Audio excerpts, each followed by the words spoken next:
ቀዳሚ ክሳታችን እንደቀጠለን የሚገኘው በመጽሐፍ ዝግጅታችን ላይ ነው ያለነው። ዛሬ እንግዲህ ዮም የተሰኘ መጽሐፍ ነው የምናየው ማለት ነው። ከመጽሐፉ ጀርባ ዶክተር ምኒልክ ደስታ የአዋቂዎችና ህፃናት አእምሮ ሐኪም፣ ዶክተር ፍዳወቅ ማሞ የቀዶ ሕክምና ስፔሻሊስት እንዲሁም ብፁዕ አቡነ ኤርሚያስ የሰሜን ወሎ ሀገረ ስብከት ሊቀ ጳጳስ ከመጽሐፉ ጀርባ ሐሳባቸውን አስፍሯል። ጸጊ ይሄ መጽሐፍ እንግዲህ ዮም የተሰኘው መጽሐፍ ደራሲው ንሴብሖ ፍቅሬ ይባላሉ።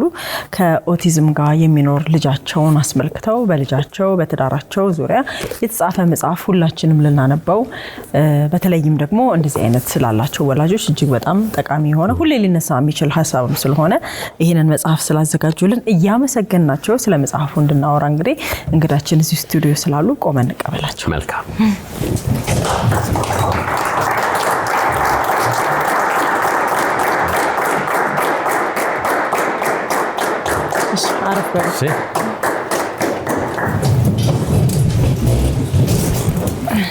በጣም እናመሰግናለን። አሁን ጥሩ እይታ እየሆነ የመጣ ይመስለኛል። አሰናኝ የሚለው ቃል ዮሐንስ አድማሱ ወንድም ዮናስ አድማሱ የዮሐንስ አድማሱን መጽሐፍ ወንድማቸውን አሰናኝ ብለው እንደገና ጽፈውት ነበር። አሰናኝ ዮናስ አድማሱ እኔ በሳቸው ነው የማውቀው። አሰናኙ ጥላሁን ክፍሌ እርገጤ እንደሆነም በዚህ መጽሐፍ የሽፋን ስዕል ተገልጿል። ለማንኛውም ስለ መጽሐፉ እንኳን ደስ አለው ልንሎ እንወዳለን።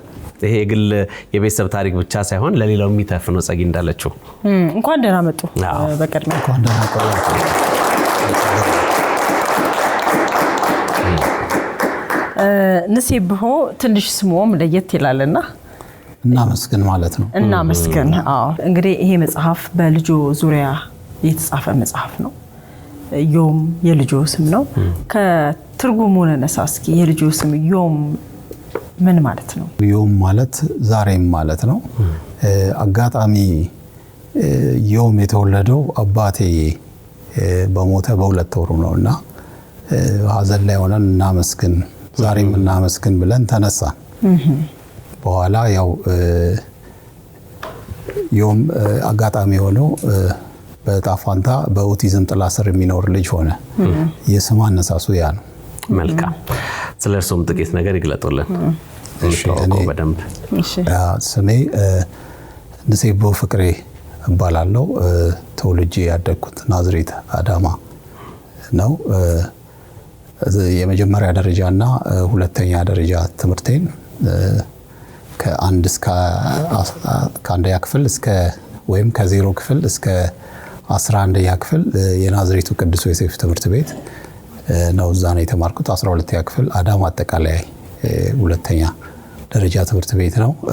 በመቀጠል የመጀመሪያ ዲግሪ በአካውንቲንግ ከዛም ሰርቲፋይድ ኢንተርናል ኦዲተር እንዲሁም ሰርቲፋይድ ኢንቨስቲጌሽን ፕሮፌሽናል ሆኜ ኤክስተርናል ኦዲተር ነኝ። በስራዬ ከፋይናንስ ጋር የተገናኘ ነው። የስነ ጽሁፍ ባክግራውንድ እንደዚህ ያለውት? የስነ ጽሁፍ ባክግራውንድ እንኳን የለኝም። መጽሐፉን በማስታወሻ እያያዝኩኝ ዲያሪውን ያው አሰናኝ ተብሎ ወዳጄ ነው ጥላሁን ክፍሌ ይባላል። የሙሉ ጊዜ ጸሐፊ አይደለም፣ ግን ተስጦ አለው። ከፍተኛ ተስጦ የስነ ጽሁፍ አለው። ታሪኮቹን የዲያሪ ከአጀንዳዎች በማየት በትክክል ጥሩ መጽሐፍ እንደሚወጣው መጀመሪያ ያሳወቀኝ እሱ ነው። ከዛ አስተካክሎ ወደ መጽሐፍ ቅርጽ በትብብር በጋራ አድርሰነዋል። ስለ ዮም እናንሳ እስቲ። እንግዲህ ዮም ከኦቲዝም ጋር የሚኖር ልጅ ነውና መጀመሪያ ኦቲዝም እንዳለበት የታወቀበትን አጋጣሚ በስንት ዓመቱና የእናንተን አቀባበል እስኪ እናስታውስ። እንግዲህ ዮም ዋነኛ ችግሩ የእንቅልፍ ችግር ነው። እንደተወለደ ቶሎ ማይተኛ ልጅ ነው። ለአራስ ላይ እንግዲህ ልጆች እናንተ ማሳደጋቸዋል በተለየ ሁኔታ አይተኛም ነበረ እና በኋላ ያደገ ሲሄድ አንድ አመቱን ሲያከብር ብዙ ደስተኛ አይደለም። በእርግጥ አንድ አመት ልጅ ልደት ሲያከብር ብዙ ኮምፎርታብል ላይሆኑ ይችላሉ። ሆኖም ግን የዮም ችግሩ እየፈጠጠ መጣ። ይሄ ሬድ ፍላግ ናቸው የሚባሉ የኦቲዝም ምልክቶች እየታዩበት መጡ። ለምሳሌ ጆሮ መያዝ፣ ድምፅ ኦቨር ሴንሲቲቭ ስለሆኑ ጆሮ ይዛል። በጣም ሃይፐር አክቲቭ ወይም መቁነጥነጥ ይታይበት ነበረ። እንዲሁም ከልጆች ለየት ያለ በቃ እዚህ ጋር ስታገኝ ወደዚህ ወደዛ ወደ ማለት እቃ መጎተት ነገሮችን አለማወቅ በእድሜ እርከኑ ችግሩ እየፈጠጠ መጣና ያወቅነው ግን 3 ዓመት ሊሆኑ ነው። 2 ዓመት ከ8 ወሩ ያው ዲያግኖሲስ ይደረግ ተብሎ ዶክተር ሚኒሊክ የሚባል ምናልባት ታውቁት ይሆናል። እሱ በጥንቃቄ ያየው ከመጀመሪያው እስከ መጨረሻው ረጅም ሰዓት ወስዶ እና ከኦቲዝም ጋር ይኖራል ለጣፋንታዬ ነው ብላችሁ ተቀበሉት ብሎ ፍርጥ አድርጎ ነገረን። ከዛ በኋላ ያው ለሱ ድጋፍ ለማድረግ እንቅስቃሴ ጀመርን። የመጀመሪያ ስቴጅ፣ ሁለተኛ ስቴጅ አለ። አንዳንዴ አለመቀበልም አለ በቤተሰብ ዘንድ። ተቀብሎ ደግሞ ከእርሱ ባህሪ ጋር የሚሄዱ ነገሮችን ደግሞ ማድረግ አስቸጋሪ የሚሆንባቸው ነገሮች አሉና በእናንተ በኩል ምን አይነት ቻሌንጅ ገጠማችሁ? ሁሉም ሰው ነው ያው መቀበል የሚባለው በፕሮሰስ ነው። ዝም ብለሽ አትቀበይም። ትልቅ ችግር ሲሆን ያው ዲኔ ውስጥ ገበያለሽ። ነገሩን ወደ መካድ ነው የምትገቢው እንጂ ትክክል ነው ነገሩ ብለሽ አታስቢም። እኛም እዛ ውስጥ አልፈናል። ግን ያው ነገሮችን እሱን ለመርዳት ላይ ትኩረት ለማድረግ ሞክረናል። በመጽሐፉ እንግዲህ በእርሶ ህይወት ብዙ ውለታ ስለሰራ ስለ ሃይደር አብዲሳ ያነሱት ሀሳብ አለ። እንደው እርሶን በጥሩ ሁኔታ ስለገለጹት ከምስጋናውን ጀምርና ምንድን ነበር ጉዳዩ የነበረው? የእሳቸው ውለታ ምንድን ነበር? መጽሐፉ ላይ ከምዕራፍ 1 ላይ ቀድመዩም ወይም የኔን የገጠሙኝን በህይወት ጥሩም ጎንም መጥፎም ጎንም የነበሩ የገጠመኝ የህይወት ተግዳሮቶች በማሳይበት በመጽሐፉ ዙሪያ ላይ ሃይደር አብዱል ሰመድ ቅድም አብዲሳ ነው ያልከው ማስተካከያ ለማድረግ ነው። ሃይደር አብዱል ሰመድ የሚባል አንድ መልካም ሰው በህይወቴ ልክ ነው። ሃይደር አብዱል ሰመድ ጥሩ ነገር ጥሩ እድል ወይም ጥሩ አጋጣሚ ነው ተብሎ የሚነሱ ነጥቦች ላይ በደንብ መጽሐፉ ላይ ሰፍሯል። ምንድነው የሆነው? ወቅቱ ካልተሳሳት ከ14 ዓመት በፊት ነው። በስራዬ ያው ኦዲተር ነኝ ብያቸዋለሁ። የተለያየ ቢሮ ትገባለህ ትወጣለህ። ለአንድ ቀን ነው ትውውቅ። እሱ ቢሮ ሄጄ ነበረ። በድርጅቱ ዙሪያ አወራን። ከዛ በኋላ ተለያይተን ከአንድ ወር በኋላ ይመስለኛል ለመንገድ ላይ ቆሜ ታክሲ ስጠብቅ፣ ብዙ ጊዜ ያው ታክሲ ስጠብቅ ወረፋ አለ፣ ፀሐዩ አለ። ያው በፊት የታክሲ ተጠቃሚ ሰው በደንብ ያውቀዋል። እና ያው ስራ ስለ ቦክስ ፋይል ታውቃላችኋል፣ አቃፊ ሰነድ ያለ እሷን ይዤ ታክሲ ስጠብቅ አየኝ። አንዱ ለቀን አየኝ እየተጋፋውም ስገባ ምስል ዋንዴ አጋጣሚ አየኝና ቶሎ ብሎ መኪና ቆመና ልሸኝ አለኝና እንዲሁ አንዳንድ ኢንተርቪዎች አደረገልኝ። የት ነው የተወለድከው? የት ነው ያለው? ምንድነው የምትሰራው?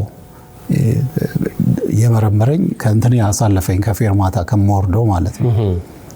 እሱ ግን እያሰበበት ነው የሚሄደው። ምንድነው መጨረሻ ላይ ሆነው ቤቱ ነው የወሰደኝ። ቤቱ ሄደን አንድ በጊዜው ቪትስ ያሪስ ገና እንደመጡ ነበሩ። ለጊዜው ለአንድ ወር ተጠቀም ብሎ በዚህ ተጠቀም፣ ብዙ ጊዜ ታክሲ ስጠብቅ ምናምን አይቻለሁ ብሎ አንድ ወር ከተጠቀምኩም በኋላ በቃ አንዳንዴ አይቻለሁ እንደዚህ ስራትን ያለን ስነ ምግባር ምናምን አይቻለሁ። የስራ ፍላጎትን ስላየው ዝም ብለህ ስሟን አዞር መኪናዋን አለኝ። እና እንደዚህ አይነት ገጠመኞች አሉ።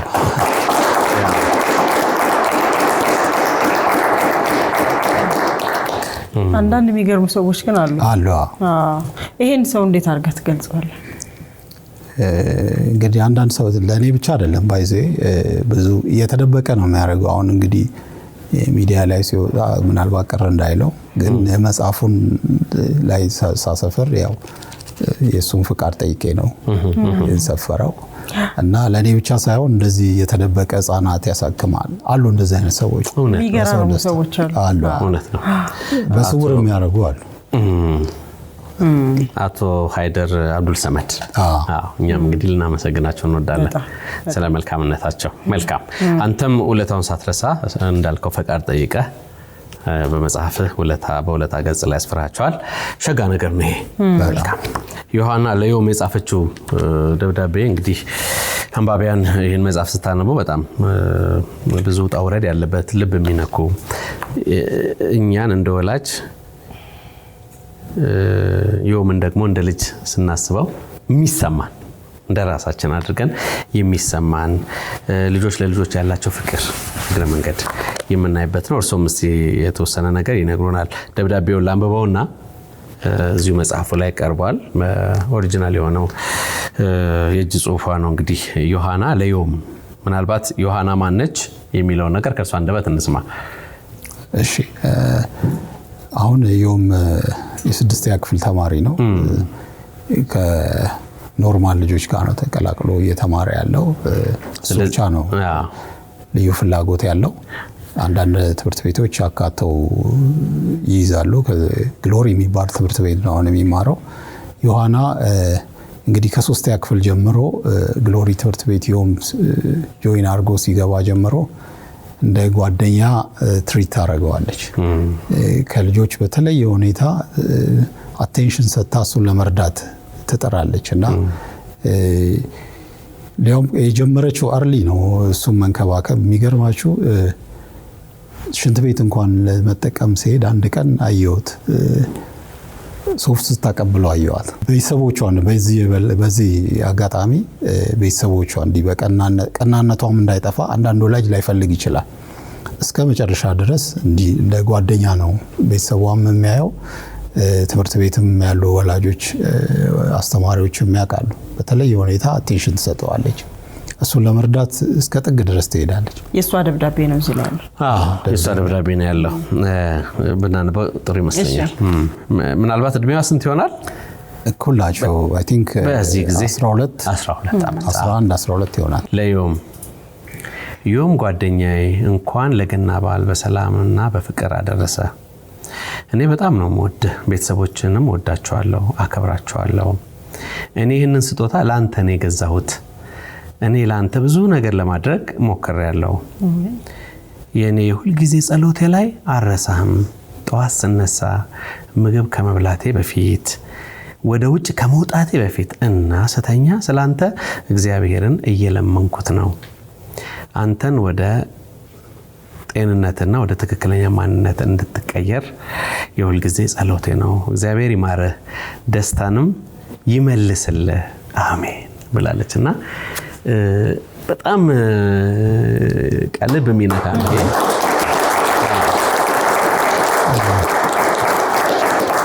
ይህን ደብዳቤ በ9 ዓመቷ ነው የጻፈችው። በ9 ዓመት ነው? አዎ፣ ለገና ክሪስማስ ጊፍት ሰጥታው ውስጥ ተጠቅልሎ ነው ያገኘ ነው።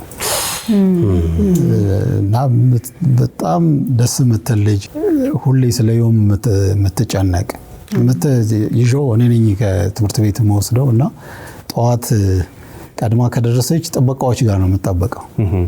እሱም ተቀበለው አብረው ለመሄድ ማለት ነው። እና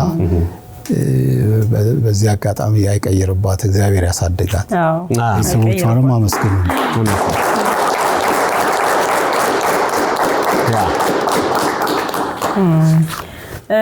ዮም በቤታችሁ ስንተኛ ልጅ ነው? እንግዲህ ከኦቲዝም ጋር የሚኖሩ ልጆች በአብዛኛው ስናውቃቸው በጣም ፍቅር ናቸው እና የወላጆቻቸውን ባህሪ የሚቀይሩ ወላጆቻቸው ነገሮችን በተለየ መንገድ እንዲመለከቱ የሚያስገድዱም ናቸው። ያው የነሱ ማመለካከት የተለየ ስለሆነ እና እናንተ ቤት ውስጥ ዮም ምን አይነት ልጅ ሆነ?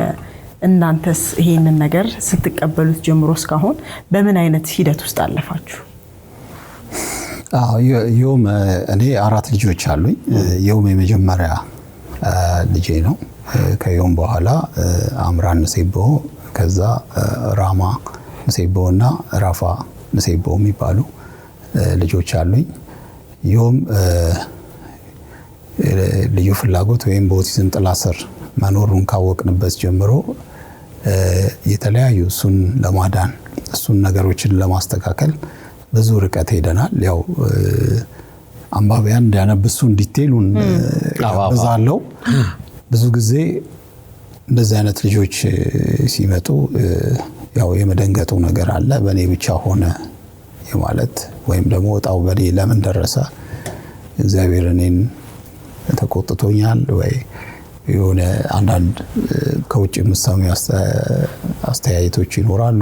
እርግማን ነው ትባል ያው በእኛ ሀገር ማለት ነው። በውጭው ዓለም ግን እንደ ልዩ በረከት ያዩታል። በጣም በደስተኝነት ነው የሚቀበሉት ከነ ቻሌንጁ ማለት ነው። ይሄ ነገር ግን እኛ ሀገር ቀስ በቀስ እየመጣ ይሄዳል። እናንተም እንግዲህ ብዙ ኃላፊነት አለባችሁ። ሚዲያው ብዙ አልተሰራም። ምክንያቱም በየቤቱ ብዙ ወላጅ እያለቀሰ ነው። አሁን ቁጥሩ ጨምሯል። በአገራችንም በዓለም ላይም በተለይ በውጭው ዓለም የሚኖሩ ኮሚኒቲ ላይ በተለየ ሁኔታ ይታያል። ለምን እንደሆነ እንግዲህ ላቀው አልቻልኩም። እኛ እንኳን እዚህ ጸበልም ቤተሰብ ጋርም ቶሎ የመሄዱ ነገር አለ። በውጭው ዓለም ግን ያለው ቻሌንጅ ከባድ ነው። ምክንያቱም እንደው ሲከፋቸው መሮጥ ብለው የሚሄዱበት ቦታ የለም። እኛ ጋርም ቀላል አይደለም። በእርግጥ ትምህርት ቤትም ለማግኘት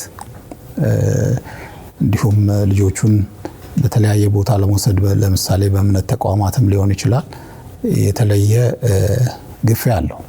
የውጭው ክቤ አለ። ምናልባት በዚህ በኢዮብ መጽሐፍ ጠቅለል አድርጎ ለመናገር በኢዮብ መጽሐፍ ውስጥ ወላጆች ምን ያህል ርቀት ይሄዳሉ ልጆቻቸውን ለመርዳት የሚለውን የኔ ታሪክ የሌሎችም ታሪክ ነው። ምናልባት አሁንም በአባት የተጻፈ ወይም በአባት የተዘጋጀ መጽሐፍ የለም። እንደመነሻ የሆነኝ አጋጣሚ ዶክተር ዮናስ ነው። ዶክተር ዮናስ ባህረ ጥበብ እሱ በዶክተር አንግል ብቻ አይደለም የጻፈው የህብረተሰቡንም ችግር ዳሷል። ያ ደግሞ እኔ ጋም ያለውን ችግር ስላጎላ እንደመነሻ ሆኖኛል። አንድ ጥያቄ ወደ አእምሮዬ ቶሎ ስለመጣ ነው። እሺ፣ ኢዮብን እንደ በረከት አስበው ታውቃለህ? በጣም እንግዲህ የሚያቆኝ ያቆኛል። ኢዮብ ከኔ ጋር ሁሌ ወክ እንወጣለን። በሬስቶራንትም በተለያየ በእምነት ቦታዎችም ላይ በተለያየ ቦታም ላይ ኢዮብ ከኔ አይለይም። እንደውም የልጅ እናት የለውም ይላሉ አንዳንድ እናቶች። ካንተ ጋር በጣም ብዙ ጊዜ ያው ከኔ ጋር እንቀራረባለን። በኢዮብ ምክንያቱም አንዳንድ ወላጆች ወክ እየወጡ ነው እኛን እያዩ ቀስ ብለው እኛ ጋርም እንደዚህ ያለ ምናምን ይላሉ። ለምን ምንም መደበቅም የለባችሁም ያለን እንግዲህ ለማስተማር ሞክረናል። ሌሎችም እየወጡ አብረው ምክንያቱም እነዚህ ልጆች እንደማንኛውም ፍጡር ሁሉ ነገር አላቸው። ሲያድጉ በየእድሜ ደረጃቸው በጣም ቻሌንጅ አለው። ያንን ችግር የምትቋቋመው ከታች ጀምሮ ነገሮችን ዓለምን ስታሳያቸው፣ አለበዛ ደብቀ እንትን ካልካቸው ጉዳዩ አስቸጋሪ ይሆናል። ይህን ጥያቄ ያነሳሁት ምንድነው አንዳንድ ጊዜ እንደ ወላጅ በተለየ ሁኔታ ወደ ምድራችን የሚመጡ አምላክ የሚሰጠን ልጆቻችን በተለያየ ሁኔታው ሲሆኑ እንደ ወላጅ ይሰማል። ግን አንዳንዴ ደግሞ በተቃራኒው እንደ በረከትም ማሰብ አለ። አሁን አንተን ኤክስፒሪየንስ ነግረህናል። ዘሚዩኑስን ማስታወስ እንችላለን። እንግዲህ እነዚህ ጥቂት የጠቀስናቸው ናቸው። እንደተባለው አንዳንድ ጊዜ በተቃራኒው ማሰብ ለብዙ ሰዎች በረከት ሊሆን ይችላል። እንዳልከው ወክ እንኳን ተስጦታ ሌሎች ያንን እያዩ ነው አልከ። የቀላል ነገር አይደለም። ይሄን የሚያክል ደግሞ መጽሐፍ የልጅህን መጽሐፍ ጽፈህ ለአደባባይ አበቃ። ጉዳዩን ለሚያውቁም ለደረሰባቸውም ላልደረሰባቸውም ለሁላችን ይሆን ዘንድ እና አንዳንዴ ለበረከት ይሆናል የሚባለው እንዲያው ነውና ለዛ ብዬ ነው ይሄንን ጥያቄ ያነሳሁት። መልካም። እዚሁ ላይ ዘሚዩኑስን የጠቀስክበት ቦታ አለ። ያው ልጅህን ልትቀበል ወይም ኢዮብን ልትቀበል በተቋሟ ማለት ነው ቃል ገብታለህ። በኮቪድ ምክንያት አረፈች። ያንን ነገር እስኪ እናንሳው። እንግዲህ ዘሚዩኑስ በዚህ በኦቲዝም ዙሪያ ትታወቃለች። ፋና ዋጊ ነች። ብዙ ሰው ምናልባት የማያውቀው ዘሜ በውጭ ሄዳ ልጇን ይዛ አስተምራ የተሻለ እንደው የሚባልበት ከተባለ መኖር ትችላለች። ግን ምንድነው የእሱ ሀሳብ እዚህ ያሉት በር የተዘጋባቸው በሰንሰለት የሚታሰሩ አሉ፣ እድሜያቸው ከፍ ሲል እንዳይጠፉ እጅግ አስከፊ ኑሮ የሚኖሩ አሉ። ለነሱ ድምፅ ለመሆን በጣም ብዙ ርቀት ሄዳለች። አንድ እንጨት አይነድም ይባላል። እሷ ግን ብቻዋን ነዳ ለብዙዎቹ ተስፋ ሆና ነበር። ከኔ ጋር አጋጣሚ የተገናኘ ነው። ልታልፍ 15 ቀን ሲቀረው አጋጣሚ ሆነው ማለት ነው። ዮምን ኤፕሪል 2 የሚከበረውን የኦቲዝም ቀን በዓለም አቀፍ ደረጃ ሲከበር እዛ ሄጄ ነበርና እንዲሁ የማግኘት ትምህርት ቤት እዛ እንዲገባ ፈልግ ነበርና አናገርኳት በአንዳንድ ጉዳዮች እና በተወሰነ ጊዜ ሰጣኝ አወራች። ከዛ በኋላ በስልክ ነው ያወራ ነው። ይሁን እሷ ጋር እንዲገባ ፈልጌ እንድመዘገብ ቀጠሮ ይዤ ያው ዌቲንግ ሊስት ላይ ብዙ አለ አለችኝ። ግን ስመጣ ወደ መቀሌ ሄዳለሁ፣ ስመጣ እናወራለን አለችኝና በዚህን ቀን ደውልልኝ አለች። ካለችኝ አንድ ሳምንት እኔ ዘግይቻለሁ። በርግጥ ቃሊቲ አካባቢ በሆነ ስራ ሄጄ ስመለስ ሬዲዮ ብዙ ጊዜ ሸገርን አዳምጣለሁ። ሬዲዮ መኪና ውስጥ ከፍት ዘሜ ማረፏን ሰማሁ። በጣም አዘንኩኝ። የብዙ ሰዎችን እንባ ያበሰች ሰው በዚህ ምክንያት አለፈች ሲሉ ያው ተደነግጣለ። ባለቤቴም በጣም ደውዬ ስነግራት አለቀሰች፣ አዘንን። ግን እሷ ያው ስራዋ ያው ይነሳል። መልካም ስትሰራ ስራዋ ያው ነው። እውነት ነው። በነገራችን ላይ ከኦቲዝም ጋር የሚኖሩ ሰዎች ለቤተሰቦቻቸው ብቻ በረከት ሳይሆኑ ራሳቸው ልጆቹ ወይም ሰዎቹ ትልቅ በረከት ናቸው ለዓለማችን። ትልልቅ ስም ያላቸው ከኦቲዝም ጋር የሚኖሩ በጣም ብዙ ስራ የሰሩ ሰዎች አሉ። ያ ኦቲዝም ልዩነት ነው። በእነሱ መንገድ ስንሄድ እኛ ልንደክም እንችላለን። ግን ካወቅንና መንገዳቸውን ካስያዝናቸው ግን ትልልቅ ስራ መስራት የሚችሉ የተለየ አይምሮ ያላቸው ራሳቸው በረከት ናቸው። እንደው ግንዛቤው በዛ ደረጃ ኖሮን እኛም እነሱን በሚፈልጉት መንገድ ብናግዛቸው ጥሩ ነው። እንግዲህ ንሴብሖ አንተ የሚያደረግከው ምንድነው? ዮምን ባህሪውን አያጥና አሁን በመደበኛ ትምህርት እየተማረ ነው። ከመጀመሪያ ጀምሮ እስካሁን ድረስ ያደረጋችሁት ክትትል ለጥሩ ነገር እያደረሰውም ነው። በፊት ትምህርት ቤት እንዳይገባም የተደረገበት አጋጣሚ አለ እዚህ መጽሐፍ ላይ። አሁን ግን ከመደበኛ ተማሪዎች ጋር እየተማረ ነው። ያ እናንተ የሰራችሁትን ስራ ነው የሚያሳየውና እኛም ልናመሰግን እንወዳለን። ይህንን መጽሐፍ ስላዘጋጀ ዮምን እንድናውቀው ስላደረከን። እንደ መጨረሻ ጥያቄ የምናነሳው ምንድነው? እንግዲህ ይሄ መጽሐፍ ሲዘጋጅ መቼስ እንዲደርሳቸው የምንፈልጋቸው ተደራሲያን ይኖራሉና ለማን አዘጋጀው? ምስጋና የምትሰጠው ካለ ለማጠቃለያ በዛው። እሺ፣ ይህ መጽሐፍ እንዲደርስ የምንፈልገው 4 ግሩፖች አሉ። የመጀመሪያ በኦቲዝም ጥላ ስር ያሉ ልጆቻቸውን የሚያሳድጉ ተጨማሪ ብርታት ይሆናቸዋል። የኔም ታሪክ ነገ ብጽፍ ሌላውን ሊያስተምር ይችላል የሚል አመለካከት ይኖራቸዋል። ሁለተኛ በዚህ ዙሪያ ሴንተሮች ከፍተው ወይም ደግሞ ልጆችን ለመርዳት የሚንቀሳቀሱ ሰዎች ወይም ደግሞ የተለየ ምርምር የሚያደርጉ በዚህ ዙሪያ ለነሱ ተደራሽ ቢሆን ጥሩ ነው ብዬ ነው። ሶስተኛው ያላገቡ ወጣቶች ድንገት በህይወት እንደዚህ አይነት ነገር ቢመጣ ህይወታቸው ምስቅልቅል እንዳይል ትዳራቸውን አጽንተው እንዲኖሩ ያመላክታል። አራተኛና በጣም ኢምፖርታንት ነው ብዬ ያሰብኳቸው ባለድርሻ አካላት ወይም ውሳኔ የሚሰጡ አካላት፣ የመንግስት ፖሊሲ አርቃቂዎች እነዚህ ቢያነቧቸው ወላጆች የት ነው ያሉት ብለው ይመለከታሉ። እነዚህ 4 ታርጌት ያረኳቸውን ሰዎች በተወሰኑ እንኳን ግቡን ቢመታ ነገሮች ይቀየራሉ ነገ በእርግጠኝነት። ምክንያቱም ወላጆች ምን ያህል ይደክማሉ የሚለውም በስፋት አለ። እያንዳንዱ ወላጅ ይሄ የኔ ታሪክ ነው እያለ ይደውሉልኛል። መጽሐፉ በውጭም ዓለም አማዞን ላይም አለ። ሀሁ መጽሐፍት መደብር በስፋት እያከፋፈለው ነው። ጃፈር መጽሐፍ መደብር ጋም አለ።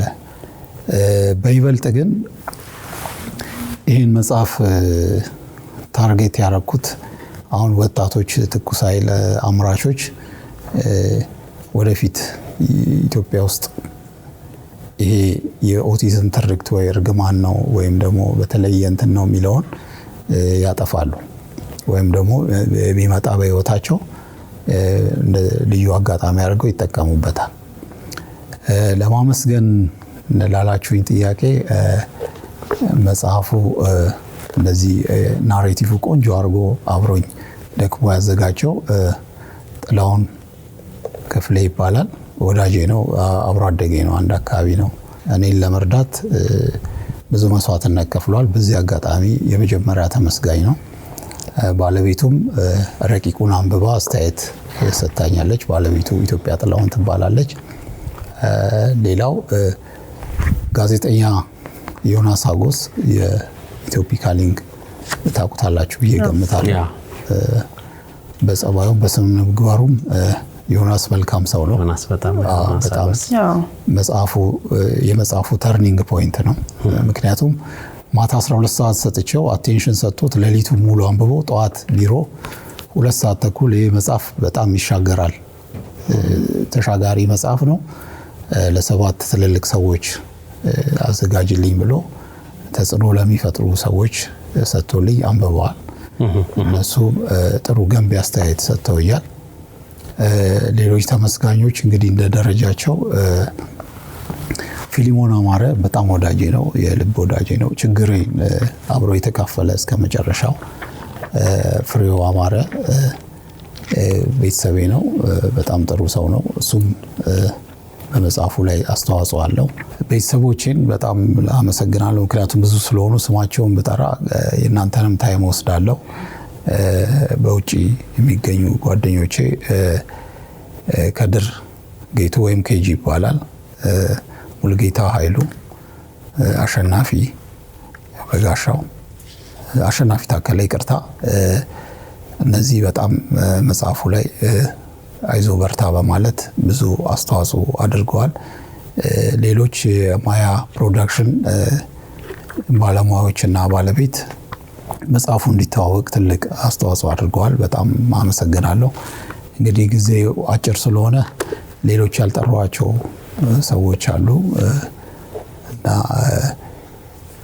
ባለችኝ አጭር ጊዜ እንግዲህ እነዚህን ለምስጋና እነዚህን ሰዎች አመሰግናለሁ። መልካም።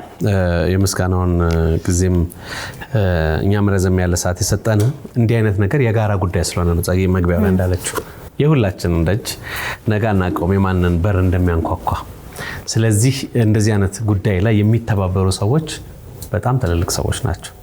በጣም ደግ ልብ ያላቸውም ሰዎች ናቸው እና መመስገናቸው በጣም ተገቢ ነው። ምናልባት ያልተጠቀሳችሁም ካላችሁ ምስጋናውን እንድትወስዱ አደራ እንላለን። ሌላው በጣም ደስ የሚለው ነገር ከከቨሩ ላይ ያለው ከለሩ ነው። ራሱ ቀለል ያለ ከለር ነው፣ ብራይት ነው አይደለ? ለማንኛውም ኢዮምን መጽሐፍ አየን። በሆ ፍቅሬ አባቱ ነው፣ ጥላሁን ክፍሌ አሰናይ ነው። በዚህ ታሪክ ላይ ብዙ ሰዎች የተሳተፉበት ነው። የቤተሰብ የልጅ ታሪክ አለ። ተሻጋሪ ነው ግን በየቦታው በተለያየ ደጅ ደግሞ በተለያየ ቤት ውስጥ በከተማ ብቻ ሳይሆን በገጠር አካባቢ የተለያየ ነገር እየተባለ አይደለም ብዙ የማይገናኙ ሰዎች ሊኖሩ ይችላሉ። ለማንኛውም እንደዚህ አይነት ነገሮች ሲመጡ ለሁላችንም ነውና እጅግ በጣም ነው የምናመሰግነው። ኢዮምን ገዝታችሁ ታነቡ ዘንድ እናበረታታለን። አቶ ንሴብሖ ፍቅሬ ይህን መጽሐፍ ስላበረከቱ ለሁላችንም እጅግ በጣም እናመሰግናለን። ለልጆም ለቤተሰብም እድሜን ከጤና ያስጥልን ልንለው እንወዳለን። እኔም በጣም አመሰግናለሁ። እናመሰግናለን ስለጋበዛችሁ። መልካም። እንግዲህ ቆመን እንደተቀበልናቸው ቆመን እንሸኛቸዋለን። እናመሰግናለን።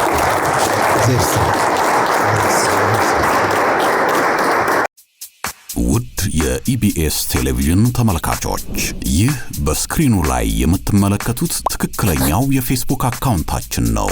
እንደተለመደው በፕሮግራሞቻችን ላይ ያላችሁን ገንቢ አስተያየት እየጻፋችሁልን ላይክ እና ሼር ማድረጋችሁን ለማስታወስ እንወዳለን። ኢቢኤስ ቴሌቪዥን የርሶ ቀዳሚ ምርጫ